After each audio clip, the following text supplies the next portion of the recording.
Hey, how's it going? This is the video for Overland Solo Overland Part 2. The first one was a one-night Overland. This one is going to be a two-night Overland. We're going to be doing some circuit hiking, kind of like, interval hiking, just doing different hikes here and there, see what we can get into.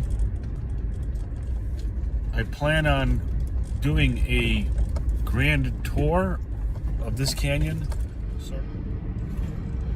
Alright, so I'm in the canyon. It is Saturday, March 19th. I plan on camping tonight and tomorrow night. I plan on doing just a bunch of random hikes. There's really a lot of cool spots in this canyon, and I want to film some of them. Particularly, I want to go to this place where there's a mural, like a wilderness mural, and another spot where there's two towers, kind of like Lord of the Rings style, two towers. That's another good hike, and they're all kind of scattered. So I've got a late start. Right now it's on 3:30. Thankfully it's right past daylight savings time. Hopefully the last daylight savings time, according to that law they passed supposedly. So sun comes down late. Temperature right now is 61 in the canyon, 61, which is a good number for late March. Definitely feels like early spring. I've heard a bunch of birds already, and I haven't heard birds in, oh man, like 4 months, I would say. So good to see the birds back.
Okay, this is the lowest part of the canyon here. This will be the warmest part of the canyon also.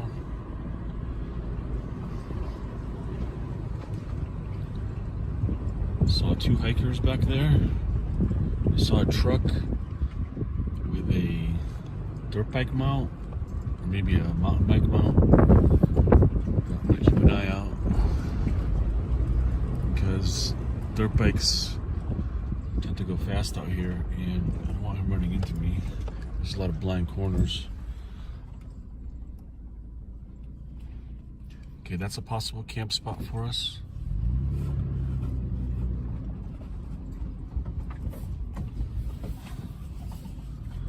Not a great one.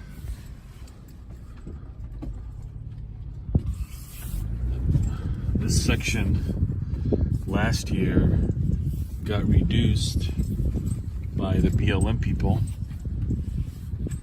So they put up like a roadblock sign up there, and they basically do that to reclaim the wilderness, which kind of sucks when you want to camp out a little further and they close this section.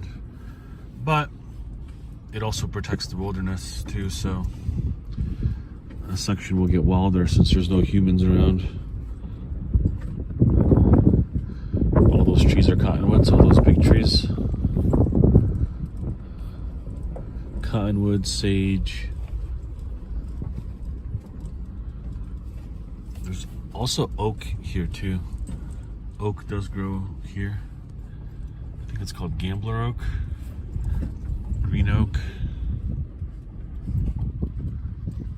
And this area of the valley also has the most flash flooding.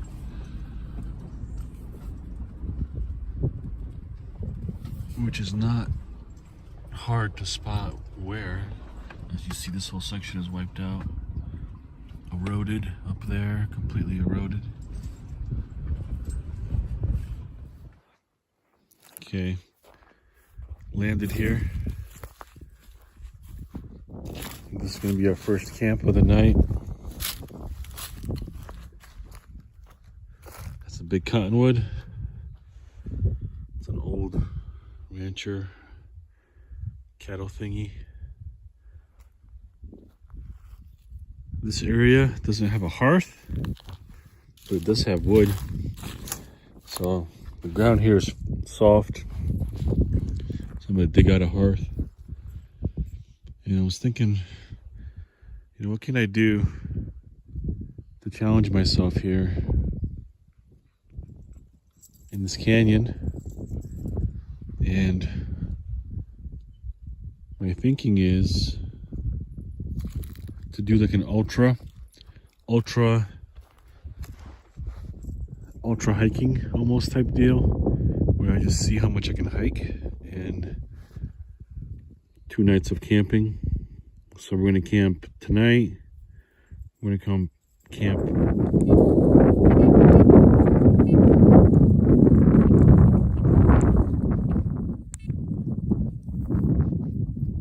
first hike. All right, I've decided to let Newf come along because she's excited to be here. So look at that. It's like 12 feet flash flood evidence.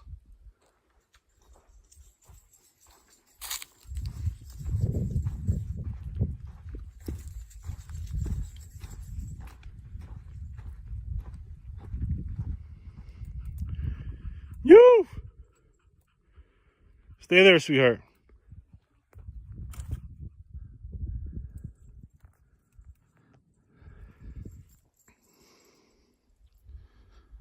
This section has a cliff house.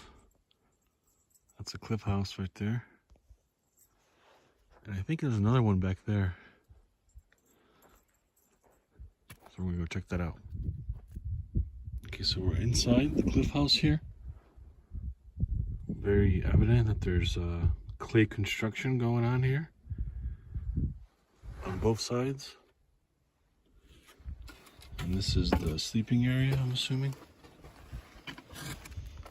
Overlooking the whole valley right here.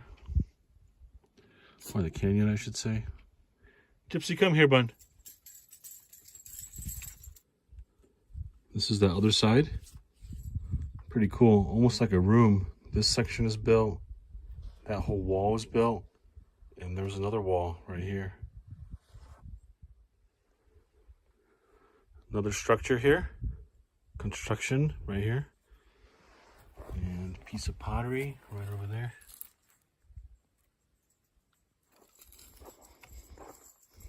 Check this out. Walked up the creek. And looks like we got some water. Good sign of the spring melt coming down into the valley.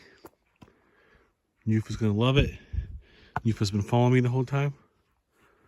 I think we're on mile 2 or 3. Gyps, what do you think? Gypsy in the zone. Gypsy, big girl. Gyps, come here.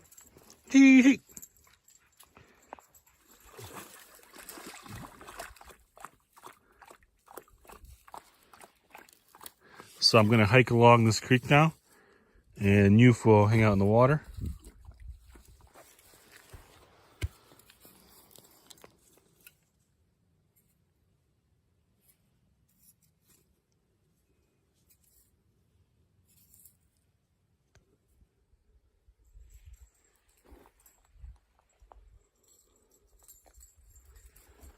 Okay, I'm hiking up here. I noticed a petroglyph on that side. But this section is kind of sketchy to get up, but I think that's as sketchy as I want to go. So I'm going to try it, go up there, get a good look. Gypsy, what do you got?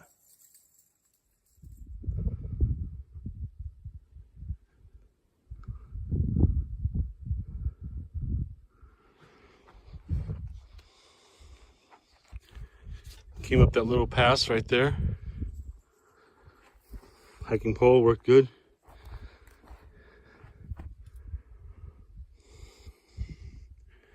Yeah, I'm not a big fan of heights, but sometimes it's worth it to go up because this is a wilderness petroglyph right here.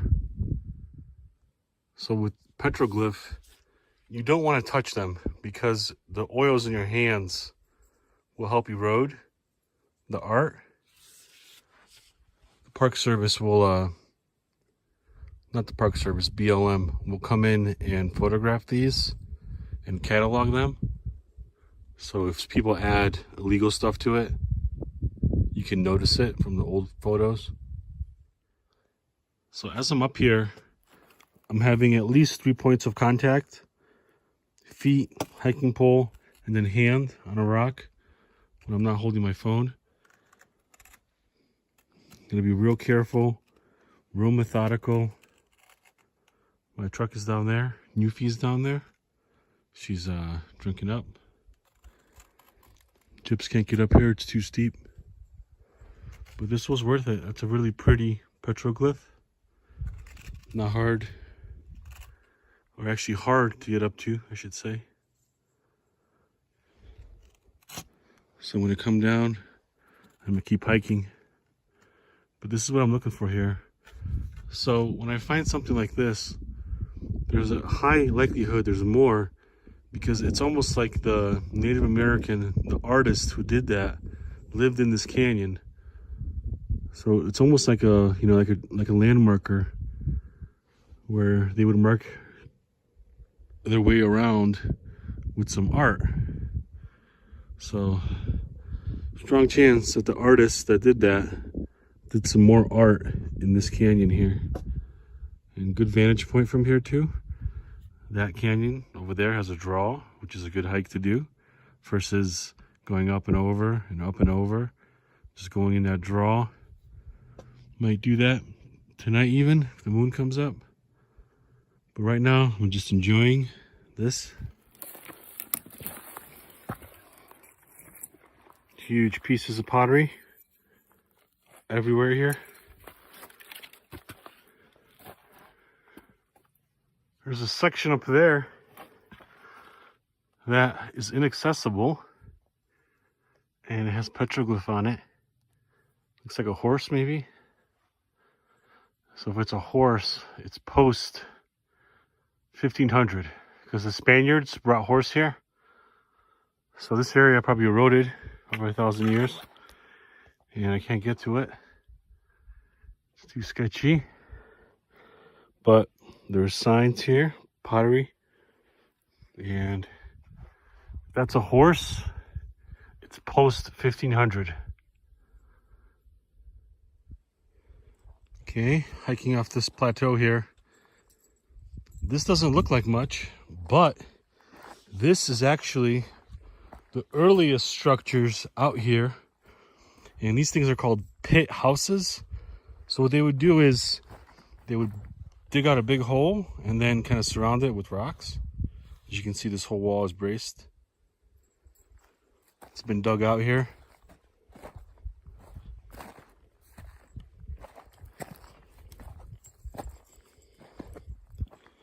Check this out. What kind of flower is that? Can you guess? Gypsy, come here, bud.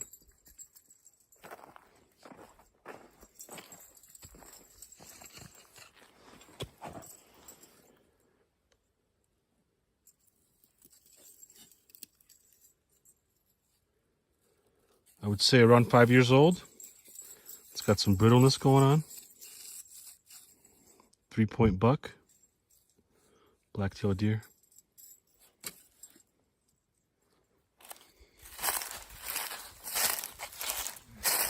Coming back to camp here. Yoo! You've just been chilling. I'm wondering how many miles we did. Take my GPS out here. Hold on.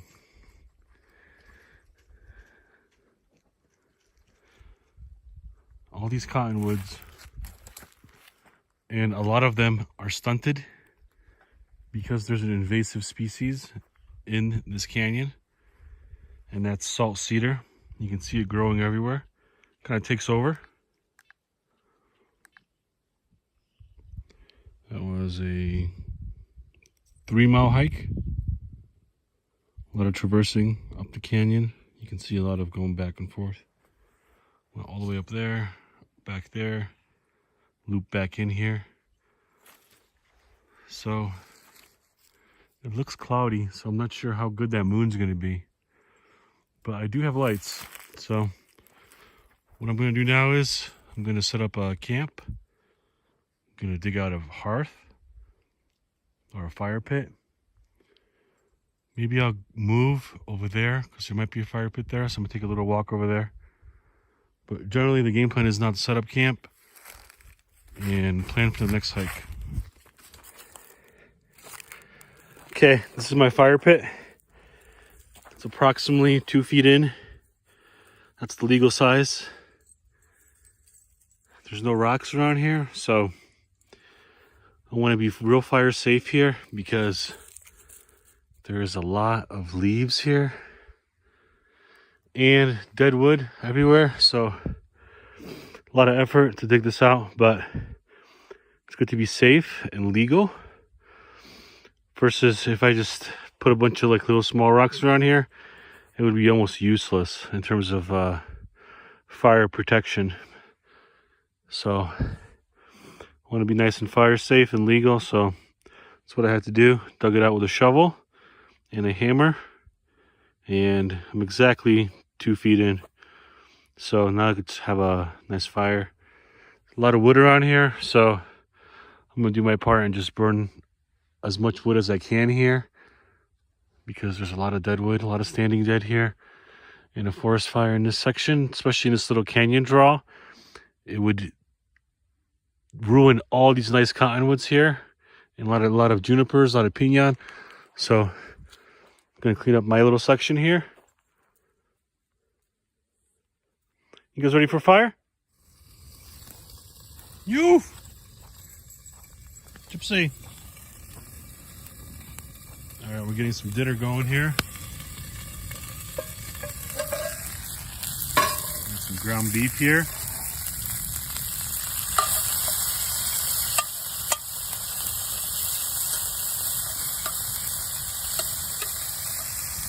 Dogs have a couple of ribs.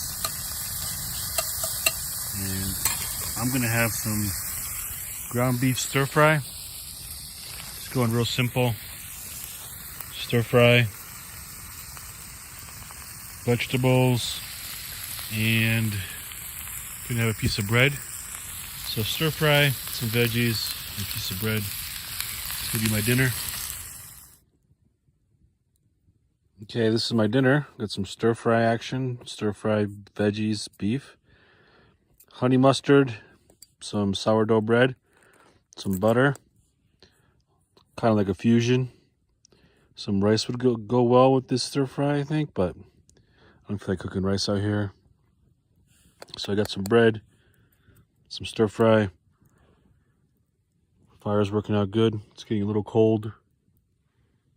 Probably in the 40s right now. So fire's working out good. Okay, I had dinner. Reset my GPS. I'm hoping for the moon, but I don't see it. Might be cloud locked, or it might just show up a little late. But what I'm gonna do now is we're gonna go on a little road hike at night. Obviously you can't go off trail at night, so we're just gonna do a little half hour out, half hour back on the road. It's still early. I don't normally go to sleep this early. It's around 9 o'clock. So we're gonna continue with that ultra challenge of just seeing how many miles I can get in 48 hours. Chips. Hey, my little night wolf. Night wolf in the house. Mortal Kombat 2, I think. Night wolf. Anyway, we're gonna hike this road. Nice and quiet. Stars are starting to show up, so that moon may show up like a spotlight out here. But this area, I tell you, like all these cottonwoods are mostly standing dead because that salt cedar is everywhere here. So yeah, I might harvest some of that salt cedar for fire tomorrow just to help the cottonwoods out here. Because you can cut salt cedar green because it's invasive. Yeah, these cottonwoods are way too pretty, man. And the salt cedar, it's very similar to Adler oak, salt cedar, or like green oak. It kind of takes over the forest. Same thing with the desert. The salt cedar kind of takes everything over. So check this out. This is that road. And I was talking about washouts earlier. And you can tell this road is real hard on this side. But as soon as you grab the shoulder, which doesn't look too bad, but it's very misleading because look at that. Look at that. So it's almost like a, like they call it a snow bridge on top of the mountains. Like when there's the snow makes like a little bridge. Well, this is almost like a dirt bridge.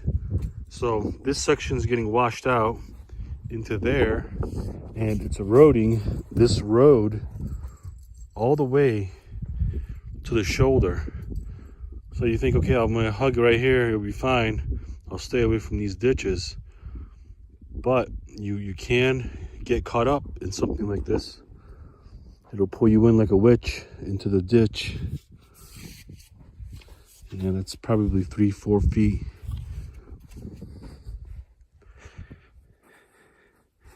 Yeah, this thing will go by the end of the season.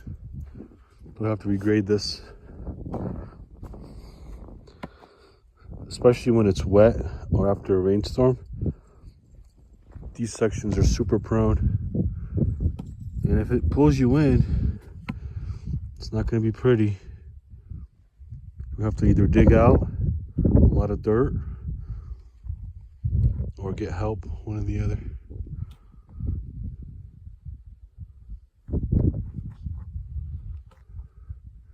That sky up there, it's getting lighter and lighter. So that means that moon is coming up. So got about 5 minutes left before I turn around. So I'm just gonna keep hiking.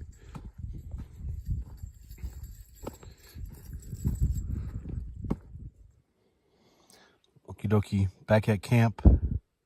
It's almost 10 o'clock. So did another 1.5. So 4.5 for today, 4.5. Still a little before 10. That moon, turn my light off here. That moon is coming around that canyon. You can see that silver light dancing above there, but still not here. So if it's late tonight, it'll be even later tomorrow night, the moonrise. So it looks like the silver light hiking won't be happening, but still good to get 4.5 miles today, even though I got here late. So now we're gonna get our bed ready, or it is ready, I should say. So the way I go with my setup is I just have a bunch of pillows underneath, blankets on top. Here I'm gonna put another sleeping bag for Newf, and then Gyps is gonna cuddle with me, and Newf is gonna cuddle on my side. Newf, what are you doing over there? I got you a sleeping bag over there. Big girl, you did a good job today, sweetheart. Yeah, I know your hips hurt, I know. But you did a good job. You got some exercise in. That's a smart girl. It's my big girl. Yeah, she's great. This is definitely her canyon. She's ran her ass off in this canyon. when we first moved here. Huh. What do you smell? What do you smell? What is it? Is it a coyote? Huh? Is it a coyote? Yeah, she's an English lab. So they're like stockier. Shorter paws. A little bit shorter in general. Good morning. It's a little past 8. Pretty decent night's sleep, even though I tossed and turned all night. My sleeping setup is not that great still. It'll be better by tonight, I think. But Newfie was good. Gypsy was good. So it's cloudy right now. Wasn't expecting clouds. Maybe we'll get some rain today. But it definitely won't be snow because it's not that cold. So we'll take it. So we're gonna make a fire, make some breakfast. Yeah, we're gonna make a little fire.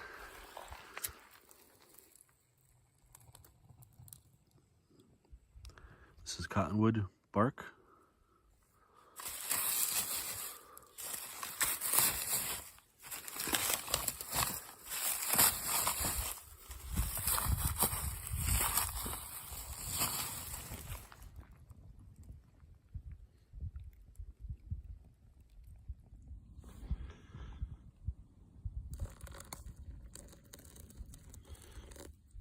Yo, every van life video consists of making coffee. And they don't tell you what kind of coffee they make, which is kind of pointless. So, also, I forgot my tea kettle, so I'm just using my small Billy pot here. And the coffee I have is Wally World medium roast. A lot of the Wally World stuff has artificial flavoring, but they mark it, and this one doesn't. So I don't like artificial flavor. So this is just regular coffee. And now I'm gonna just put some eggs in here and make some hard-boiled eggs also. Okay, got some hard-boiled eggs, piece of bacon, got sourdough bread, some butter, piece of tomato, and onion as a little garnish. And got my brew, and breakfast is served.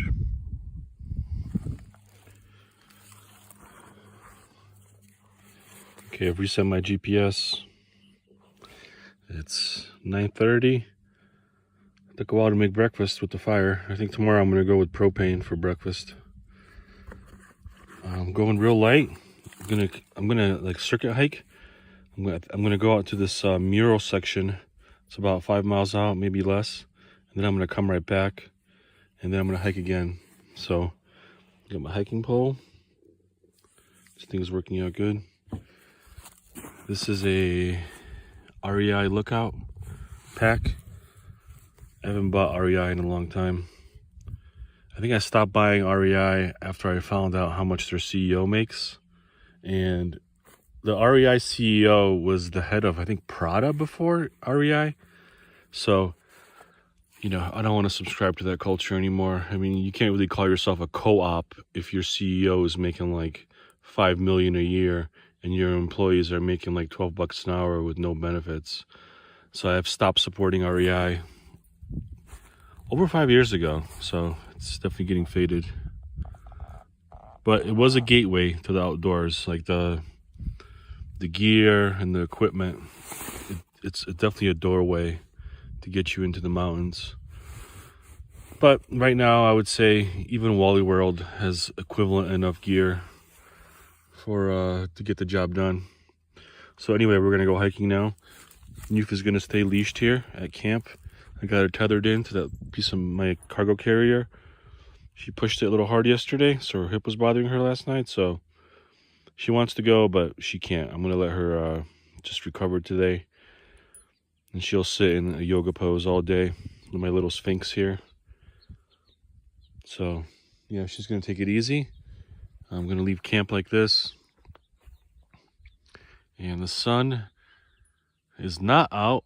It's definitely hidden between those clouds, behind those clouds. So hopefully it'll come out. But at the same time, it's perfect weather. I would say it's in the low 50s right now. It's perfect hiking weather. And yeah, we're gonna go that way. This is the most common petroglyph. This is called the sun dagger. So they drew 3 here, and they would monitor the sun's cycle, the moon's cycle, with shadows that were cast on this rock.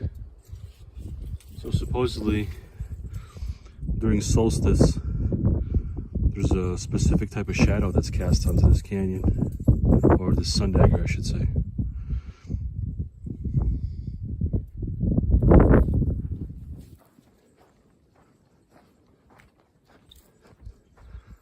All that is invasive. It's salt cedar. Invasive salt cedar. It's called tamarisk.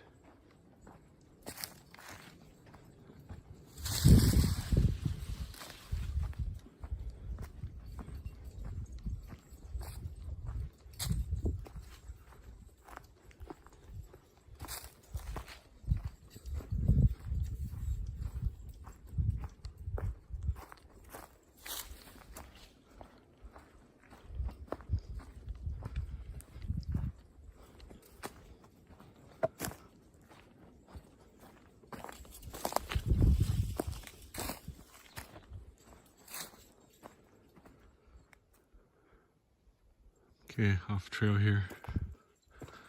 And in my head, I'm like, I've never been in this side canyon, but I actually have, because I distinctly remember this petroglyph here.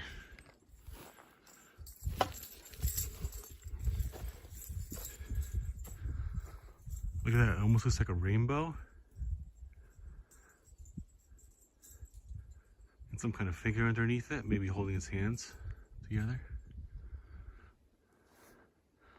So as I mentioned yesterday, when you find like an elaborate petroglyph, there's a good chance that pocket of ancestral Native Americans had an artist in it. So that artist will, you know, paint up all these canyons. And these things are high up too.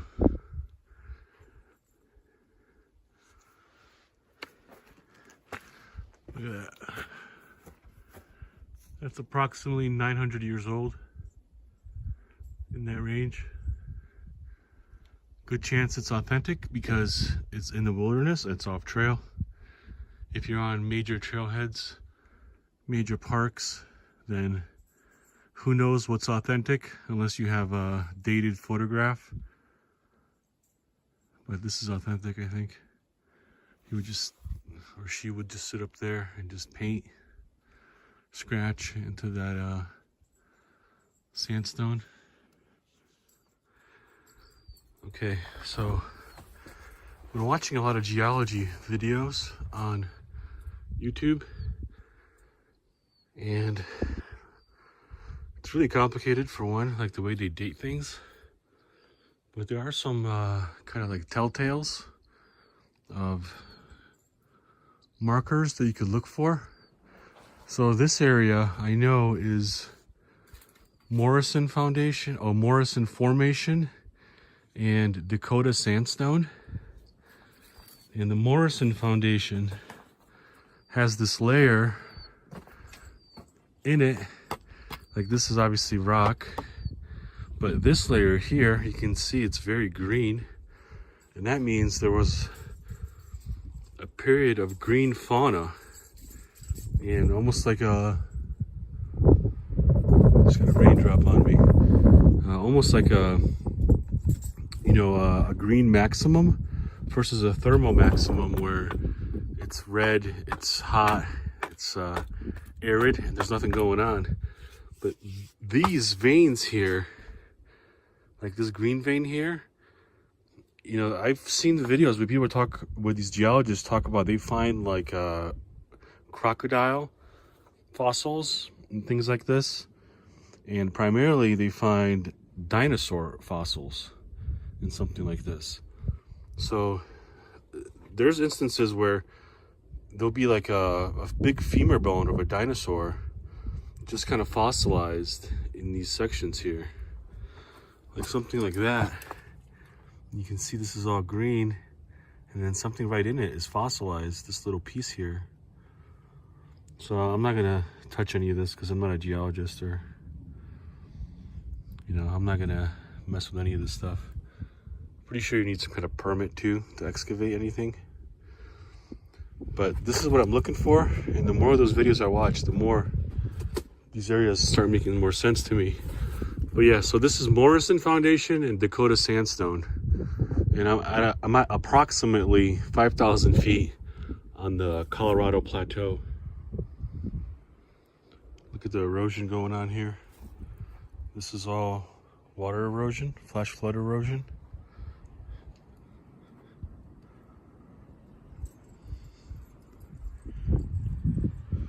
So I'm gonna go down this thing. Come on, Jip.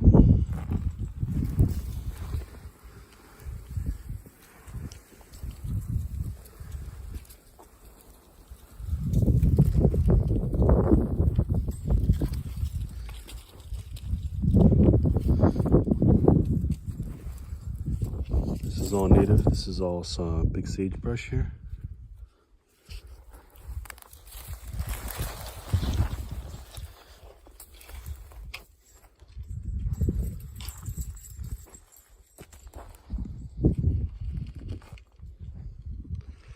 I never have good luck with finding anything in wash beds because I think the mud kind of hides everything.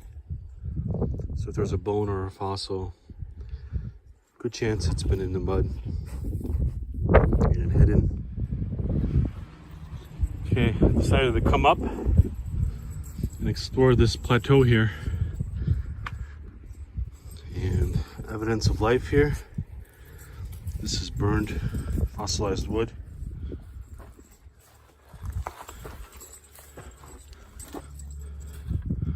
That's either bear or coyote. A lot of bones here. So something's been bedding down in here and chowing down. And this is all charcoal.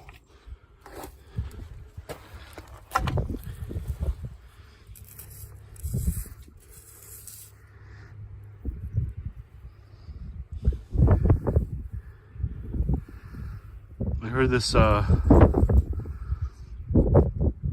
one instruction of, if you want to really know what this is, you can just taste it. But this is obviously charcoal. This would be good if you had a stomach ache or something like that, stomach bug. That'll kind of clear you out. A bunch of bones over there, another bone. Again, more green veins here. This is all red, hardcore, hard. And here, this is all green. So if I saw something like a dinosaur head fossilized in here, that would be a very cool find. And that's how they're found too. There's literally sections like of patches where there's just like graveyards of bones. This is a very old bone, protected by this shelter here. And I guess this is deer.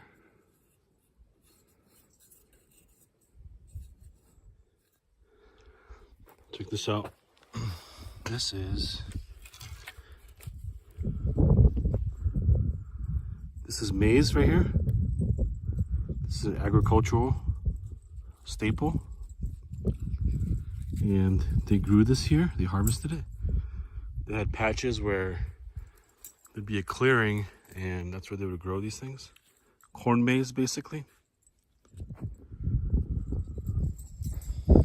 Spotted a boneyard here. It looks like baby calf, I think.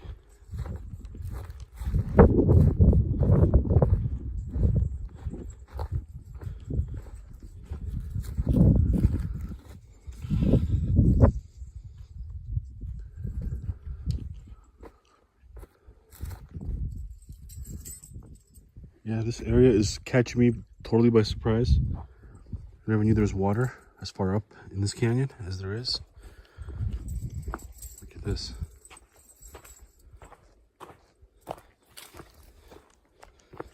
Look at that. Chips, you want to go for a swim?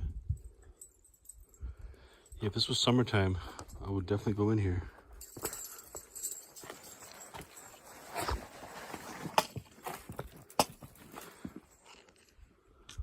Steady drop too. Wow, look at that. That's deep, man.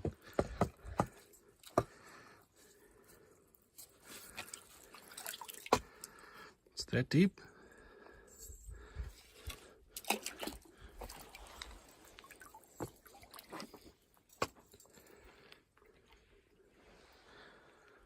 Yeah, it's around 50 degrees right now. In the summertime, I would be taking a little dip in here.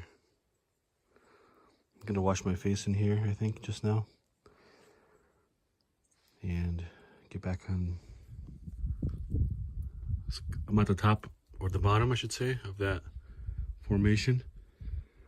And this is definitely an ancient water source because there's cottonwoods here.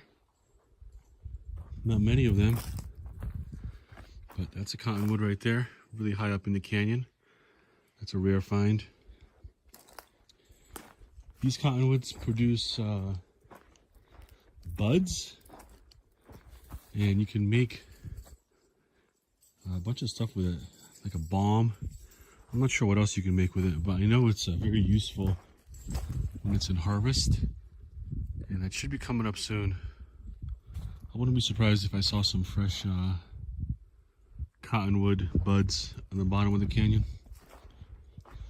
But this is pretty cool. It's an interesting kind of mindset where the canyon, it just seems so similar in many ways. Like, it becomes very monotonous. You're going up draws, you're going up little valleys, you're going up little trenches, and then you get to a water section and it's very memorable. Like that basin right there, that is a cool find.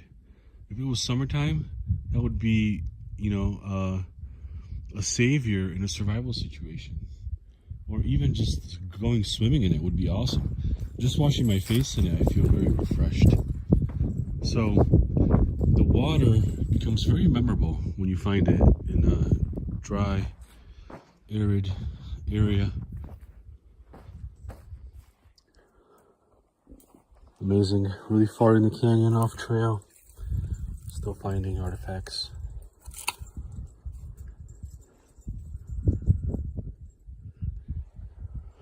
So someone had a meal right here. See the broken fork. No surprise. Human critter taking a break by the water.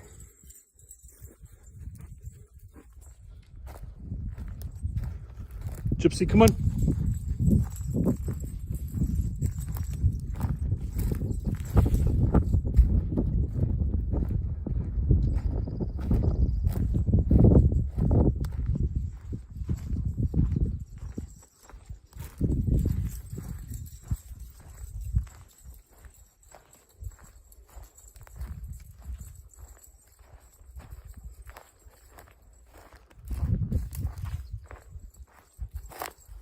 What's up there, Jip?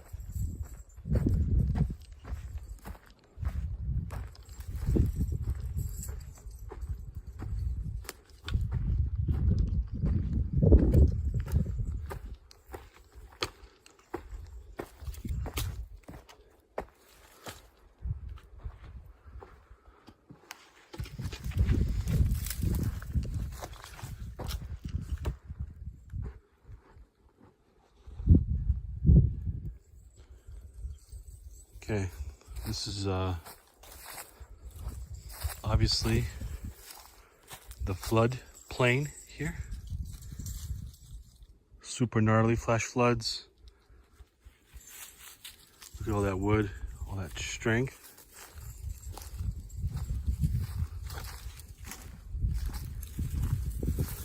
So if there was a torrential downpour or a period of rain during the melt or the first big storm of the season, this is where I would not want to be, because the flash flood would be waist high at least, and the debris could pin you against a tree or against some of this brush here. This is old creek bed here. Dry though. Dry season here in the Southwest.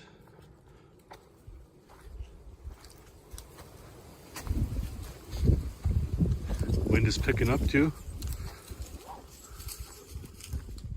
I'm slowly walking back towards the truck.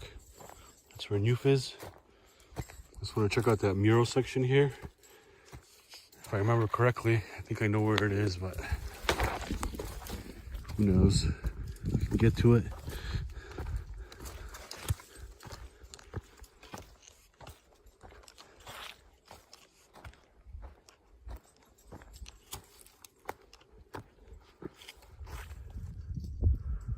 Alrighty, I've scratched my way up this embankment here, and I found that mural I wanted to show my viewers. I think I mentioned it in the second video, no, the third video. Anyway, the mural is here, and again, nowhere near trail, nowhere near road. Up on this sketchy embankment here, there's a beautiful mural.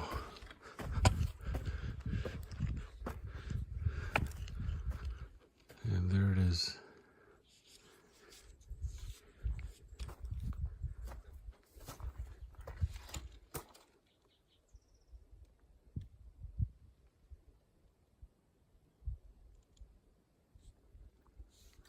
It looks like the person is connected to the river.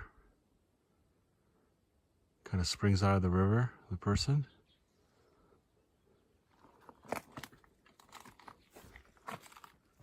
This section, this is the best bureau I found. So look at all this detail here. Very beautiful. That's obviously a snake. And there's more up there.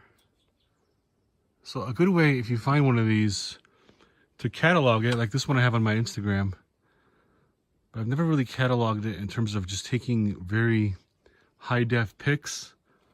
And then when you take the pics, you can play with the light, the brightness, and the contrast, and the saturation.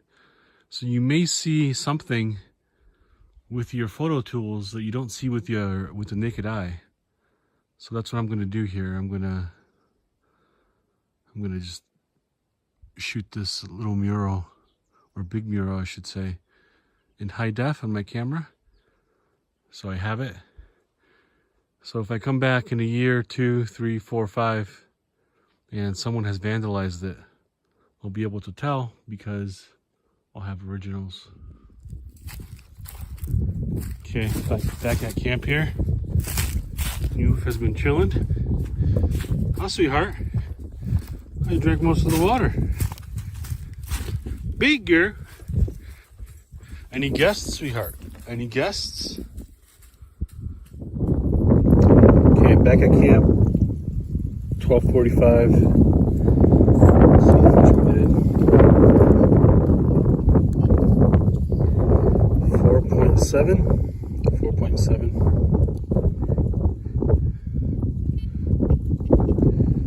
So I'm gonna make a dessert. I'm gonna water up Gypsy,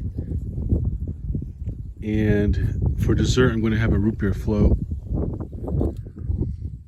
Okay, this is my dessert. Root beer, French vanilla, Nalgene bottle, and root beer float.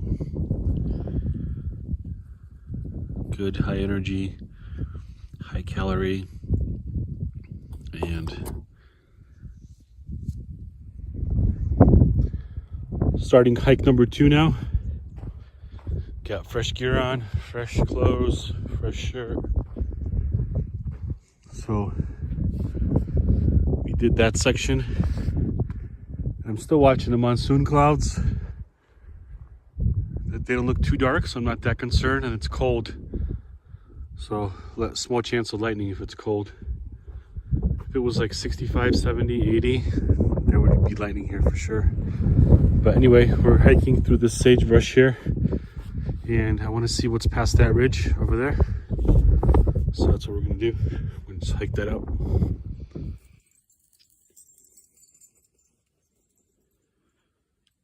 The mountain grown coffee. That's all I could decipher. This is an old camp. Bunch of rust here. Old cans.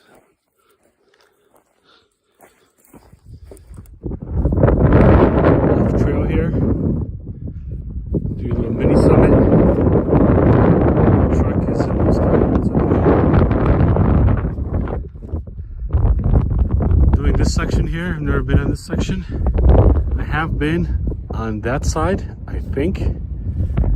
And if I'm thinking correctly, there's 2 towers over there. That's what I'm looking for. And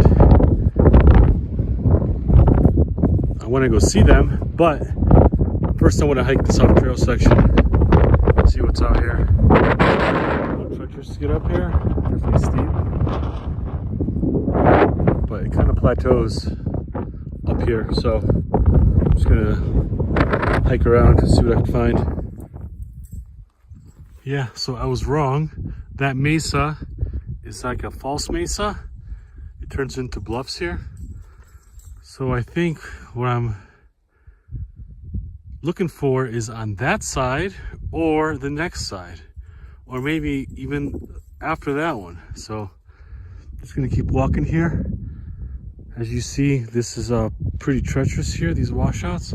So what I'm doing is I'm kind of skirting the canyon versus going in and going up, going in and going up, because that sucks. There's some game trail down there too. But I'm liking the skirt side of the canyon because I don't have to descend. So I'm just gonna keep doing that until I have to go down. We've made it. Came down those ridges into this road, and this is the payoff here. This is the 2 towers. I call it the 2 towers. It's been fenced in on one side, but there's a side that's open and you can go inside. I'm not sure why they would put up, you know, it's the government, they put up barbed wire like it's a border wall or something, but that's your tax dollars at work right here. This is the only 2 towers in this area that's kind of fenced in like this, but it's not locked or anything. You can definitely go inside.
So the fence was built in 1964.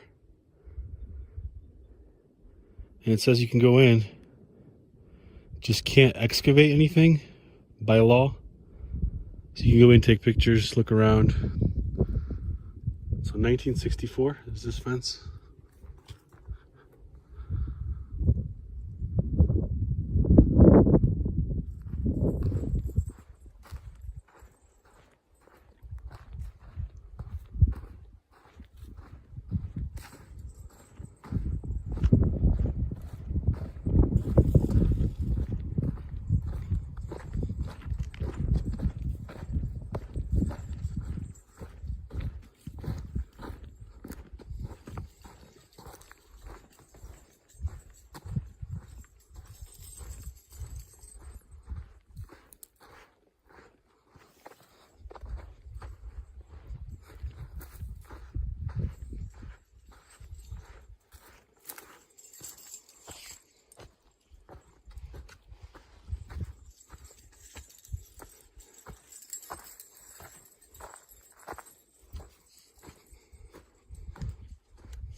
Very old. Some kind of pioneer camp. Middle of nowhere. Maybe a hunting camp, scouting camp.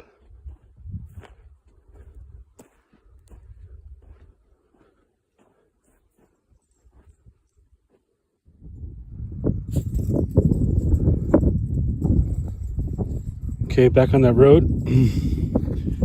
And that section draws into this section.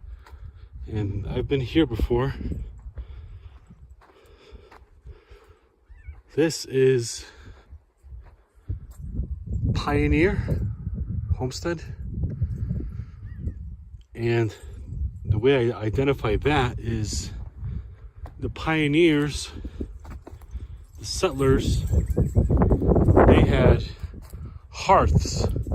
So they would build a hearth as part of their house. The Native Americans, they would have a kiva outside the hearth, like a circular fire structure. This is a hearth. And there's also some metal in there, it looks like. Yeah, so this is probably late 1800s, I would say. The first Antiquities Act was passed in the late 1900s. So these areas with ruins became protected, mostly protected, I should say, because there's still drilling going on here, that kind of stuff. So this is late 1800s, early 1900s. Pioneer settler structure.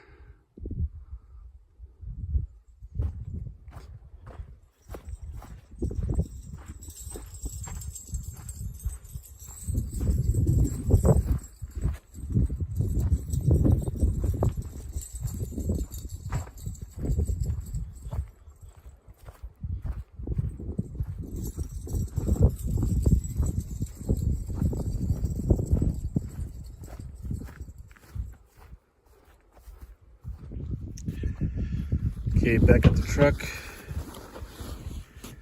It's 4:27. That was 5.2 miles, 5.2.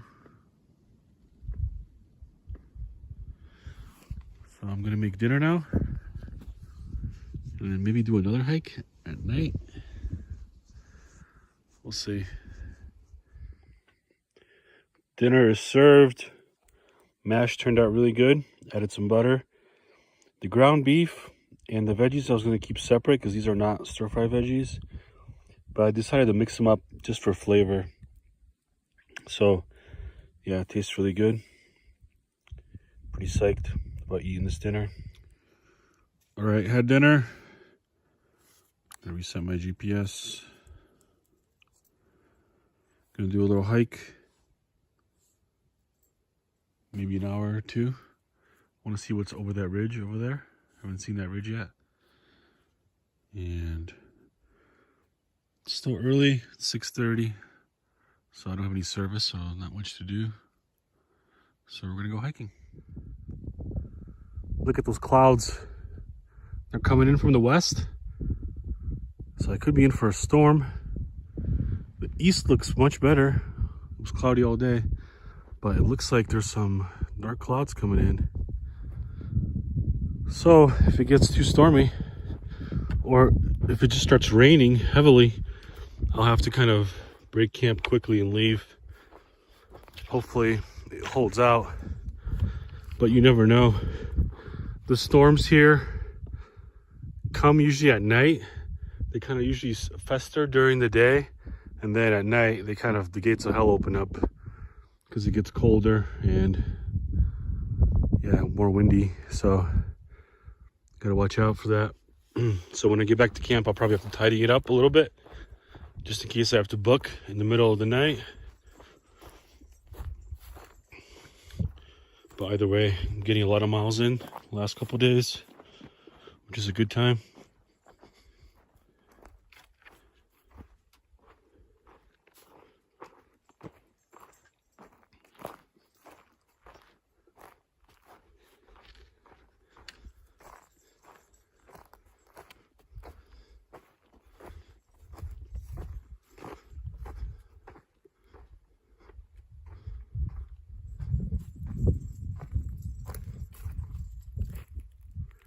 To Cairn, marking something. I'm guessing it's marking that water source up there. Clouds are coming in. Almost the whole sky is getting a little dark now. The sun is definitely set. But I don't hear any thunder and no droplets of water or anything. What's that, Jip? So we're gonna go back down now and get that road and then hike back to the truck. Back on the road.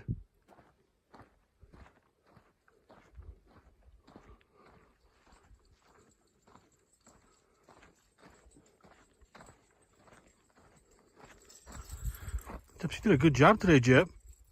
Who's a big girl? That's my little Jill. Go, Jeesh.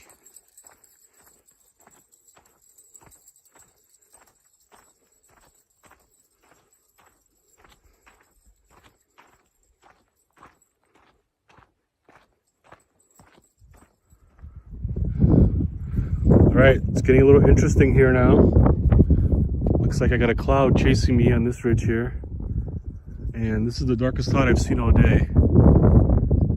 So I wouldn't be surprised if I see some rain tonight. And if I see lightning, I'm gonna have to be staying in the truck all night.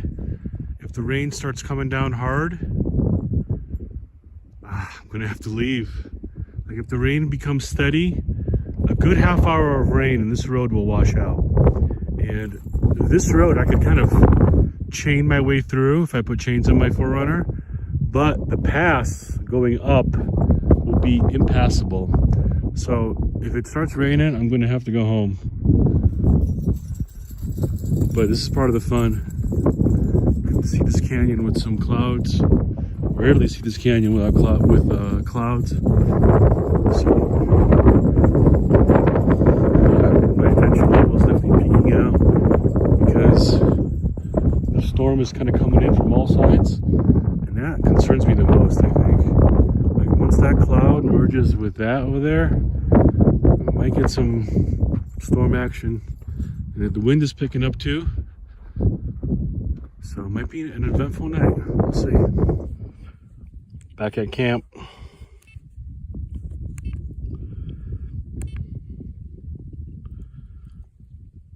2.1 miles.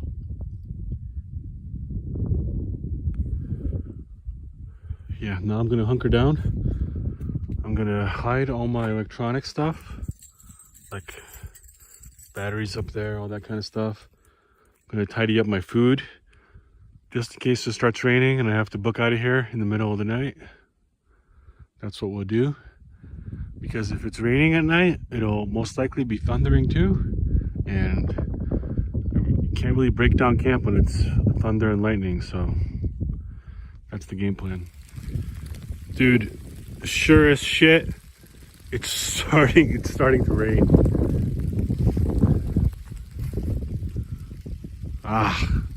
So now I have to hustle up and pack up camp a little bit. I just started my fire back up. Yeah, hopefully this won't last, but I'll have to pack up and may even move to get out of the floodplain, because as you saw all day, this is definitely the floodplain. And if a torrential downpour starts, I'll be in a flash flood zone. So I gotta get to work. I gotta put my headlamp on, and I gotta just tidy up my camp. Thankfully, most of it is on my roof. But yeah, this will create a big mess if it keeps going. Yeah, the rain is becoming steady. That canyon side over there is completely black. There could be more storms coming in. So it looks like what I'm going to have to do is I'm going to pack up my whole 4Runner and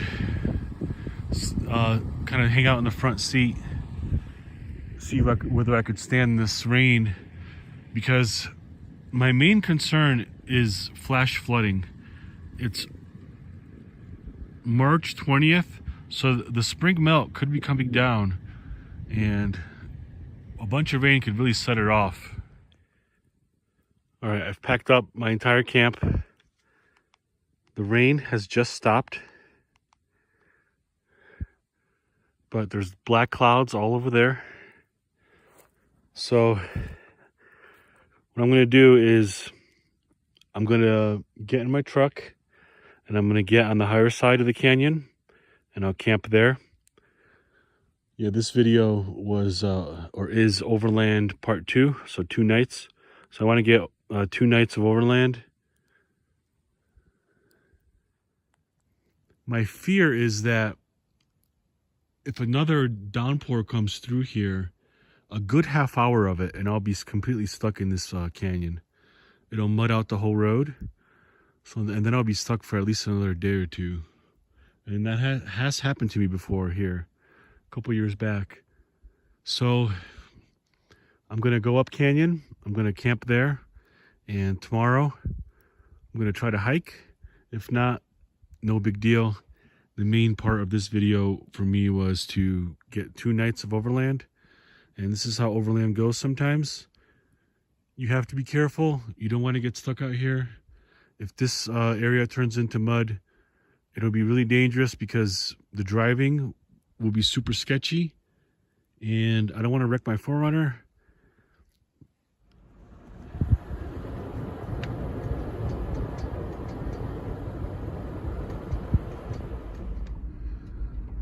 Ready? I am almost out of the base canyon here, coming up towards the pass, and I'm glad I left camp because the sky has turned completely black. So obviously there's storm clouds up in the air. So I'm gonna go up the pass, and right before I summit the pass, or I crest the pass, there's a little section where I could camp. So I'm gonna do that. I don't wanna camp down here because if a torrential downpour catches me off guard, like a monsoon, then I'll be back at square one and the road will get washed out. So I'm gonna go up the pass.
Alrighty, we're up here on the plateau of the pass. The pass is another maybe like 40-50 yards going up, and that's it. And it's pitch black. That storm is still around. I'm glad I'm up here. I already feel safe when I'm up here. I wanted to do more hiking tomorrow, but looks like that won't happen because my rig is all loaded up. I don't feel like breaking down camp down here, and yeah, there's not that much to hike down here, or up here I should say. So that was a good side challenge, that ultra hiking, just to see how much I can do in a certain amount of time. But it got cut short. So, but I'm still gonna do the overland camp for the part 2 solo overland video. And my game plan is to just do more nights as we go. So my first video for overland was 1 night. This one's going to be 2 nights, and next one will be 3 nights. But this is how it goes, you know.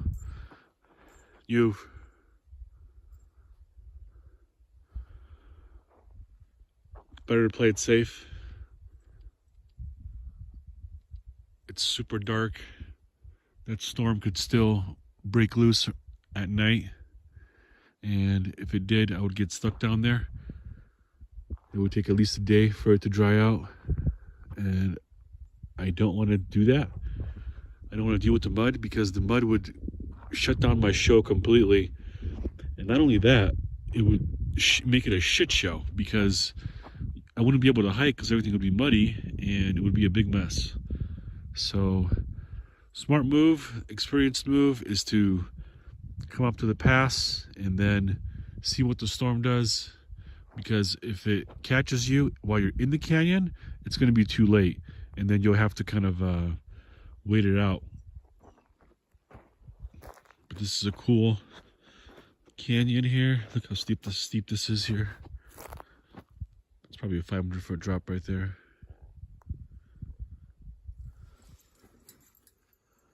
Chips.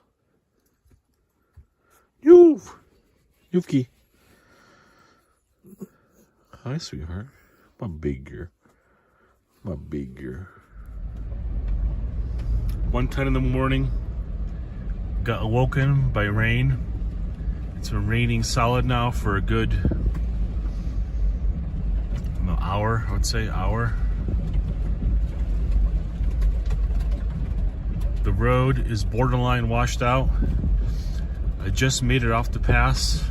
Thankfully, I got up and started, I was like, yeah, I gotta get off. Even the last half mile on the pass, I have to get off, because if it rains all night, the road will be just sheer mud.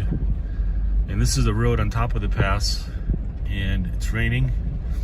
This is red clay, dirt, and this road is also prone to washing out, even though there's no cliffs here.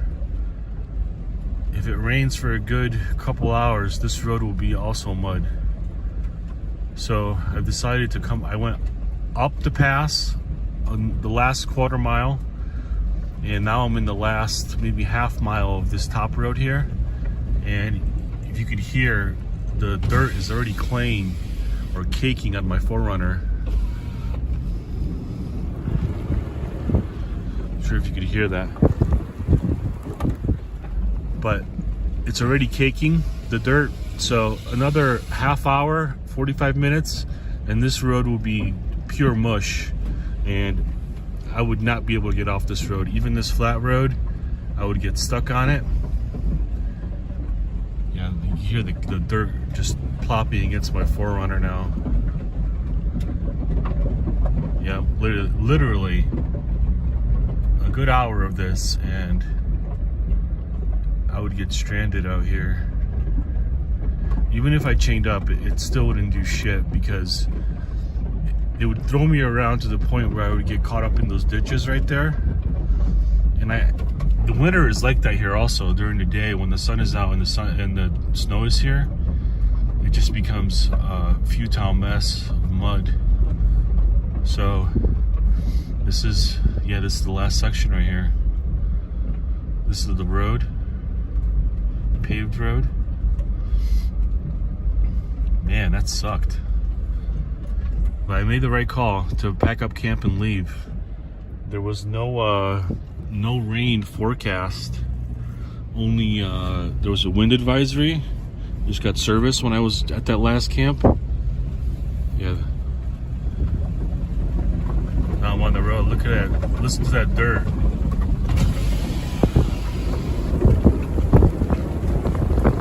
That's literally an hour, and already the tires were just mud. So smart move. I got up, I got out. I'm on the paved road now. The rain can't get me here, or can't trap me here with mud. So I'm gonna pull off here and go back to sleep. So yeah, definitely made the right call though. I was on the fence when I was sitting in that canyon, like, it's just gonna pass by the storm, you know. I could just wait it out and see what happens. And then as soon as that rain starts popping on the tin roof of the 4Runner, I'm like, doesn't sound good. I could count the number of times in my hand how many times it's rained here that I've been here, and every time it's been just a mess with that road. So, oh man. So instead of doing nothing, just sitting there hoping for the best, I packed up my little ultra camp there that I had on top and made it to the paved road.